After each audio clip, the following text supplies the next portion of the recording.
আসসালামু আলাইকুম প্রিয় দর্শকবৃন্দু, আপনারা দেখছেন আকাশ বার্তা। আজকের এই পর্বে থাকছে দেশের সর্বশেষ আবহাওয়ার গুরুত্বপূর্ণ আপডেট।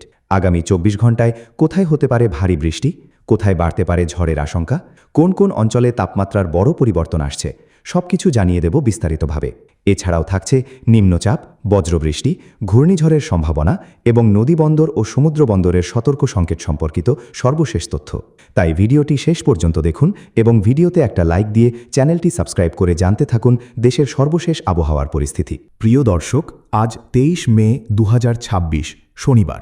জানিয়ে দিব এখন থেকে পরবর্তী ২৪ ঘন্টার বিস্তারিত আবহাওয়া আপডেট।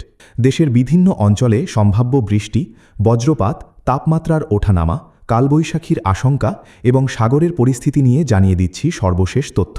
মে মাসের শেষ দিকে এসে দেশের সামগ্রিক আবহাওয়ায় এক ধরনের পরিবর্তন লক্ষ্য করা যাচ্ছে। আজ সারা দেশেই মোটামুটি স্বাভাবিক আবহাওয়া বিরাজ করছে। তবে দিনের বেলায় সূর্যের উত্তাপ কিছুটা বেশি অনুভূত হলেও বিকেলের দিকে আকাশ মেঘাচ্ছন্ন হওয়ার সম্ভাবনা রয়েছে।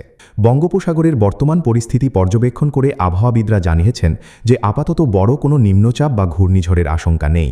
তবে মৌসুমি বায়ুর প্রভাবে এবং জলীয় বাষ্পের উপস্থিতির কারণে দক্ষিণ ও দক্ষিণ পূর্ব দিক থেকে বাতাস প্রবাহিত হচ্ছে, যা উপকূলীয় এলাকায় মেঘের সঞ্চার ঘটাচ্ছে। অঞ্চলভিত্তিক আবহাওয়ার বিশ্লেষণে দেখা যাচ্ছে রাজধানী ঢাকা ও এর আশপাশের এলাকায় আকাশ আংশিক মেঘলা থাকতে পারে। দুপুরের পর দু-এক পশলা হালকা বৃষ্টির সম্ভাবনা উড়িয়ে দেওয়া যাচ্ছে না। চট্টগ্রামের পার্বত্য অঞ্চলগুলোতে মেঘের ঘন ঘটা বেশি থাকবে। সেখানে বিশেষ করে রাঙামাটি ও বান্দরবন এলাকায় হালকা থেকে মাঝারি ধরনের বৃষ্টির পূর্বাভাস রয়েছে। খুলনা ও বরিশাল বিভাগে আজ আবহাওয়া উষ্ণ থাকবে। বিশেষ করে চুয়াডাঙ্গা ও যশোর অঞ্চলে তাপমাত্রা কিছুটা বেশি অনুভূত হতে পারে, যেখানে তাপপ্রবাহের পরিস্থিতি স্বাভাবিকের কাছাকাছিই রয়েছে।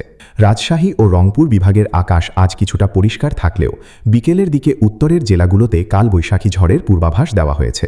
দিনাজপুর, ঠাকুরগাঁও এবং নীলফামারী অঞ্চলে দমকা হাওয়াসহ বজ্রসহ বৃষ্টির সম্ভাবনা রয়েছে। অন্যদিকে ময়মনসিংহ ও সিলেট বিভাগে আকাশ মেঘাচ্ছন্ন থাকবে। বিশেষ করে সিলেট ও সুনামগঞ্জের হাওর অঞ্চলে আজ মাঝারি ধরনের বৃষ্টির পূর্বাভাস রয়েছে, যা সেখানকার জনজীবনে স্বস্তি নিয়ে আসতে পারে। উপকূলীয় অঞ্চলের বাতাসের গতিবেগ আজ স্বাভাবিক রয়েছে। ঘণ্টায় ১০ থেকে ১৫ কিলোমিটার বেগে দক্ষিণ বা দক্ষিণ পশ্চিম দিক থেকে বাতাস বইছে। সমুদ্র উত্তাল হওয়ার কোনো সংকেত নেই, তাই সমুদ্র বন্দরগুলোতে আপাতত কোনো বিপদ সংকেত দেখানো হয়নি। তবে জেলেদের গভীর সমুদ্রে যাওয়ার সময় সতর্কতা অবলম্বন করতে বলা হয়েছে, কারণ আকস্মিক মেঘের আনাগোনায় বৃষ্টির ঝাপটা বাড়তে পারে। তাপমাত্রা ও আর্দ্রতার বিষয়ে লক্ষ্য করলে দেখা যায় দেশের গড় তাপমাত্রা আজ ৩৫ থেকে ৩৭ ডিগ্রি সেলসিয়াসের মধ্যে ওঠানামা করছে।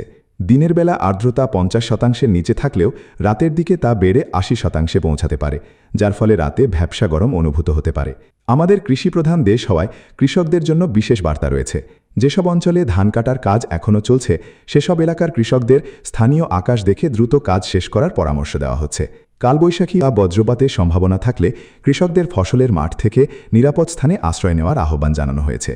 বিশেষ করে বজ্রপাত থেকে বাঁচতে খোলা জায়গায় অবস্থান না করে পাকা দালান বা সুরক্ষিত স্থানে থাকার অনুরোধ রইল।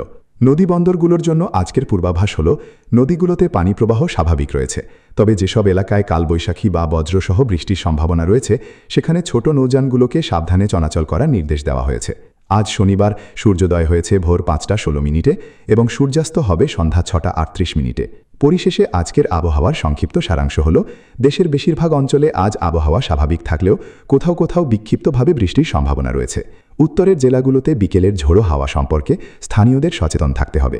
আবহাওয়া অধিদপ্তর সার্বক্ষণিক পরিস্থিতি পর্যবেক্ষণ করছে এবং যে কোনো বিশেষ পরিস্থিতিতে দ্রুত আপডেট জানিয়ে দেওয়া হবে। আপনি কোন জেলা থেকে এই খবরটি দেখছেন নিচে কমেন্টে লিখে জানান। আর প্রতিদিনের নির্ভরযোগ্য ও বিশ্লেষণ ভিত্তিক আবহাওয়ার আপডেট পেতে চ্যানেল আকাশ বার্তা সাবস্ক্রাইব করে রাখুন। সবাই ভালো থাকুন, সচেতন থাকুন। আল্লাহ হাফেজ।